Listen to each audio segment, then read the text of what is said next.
man malaman nyo na ang isipan ko'y gulong-gulo. Nagtatanong kung susundan ko siya, dahil ang puso ko ay nabihag nga. Alam mo bang minamahal ko siya, at tunay ang aking nadarama.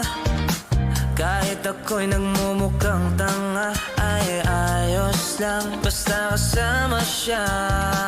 Kahit sabihin pa ng iba, nababaliw na akong talaga. Kahit merong ibang nagcha-cha-cha, nagrurumba, nagsasalsa.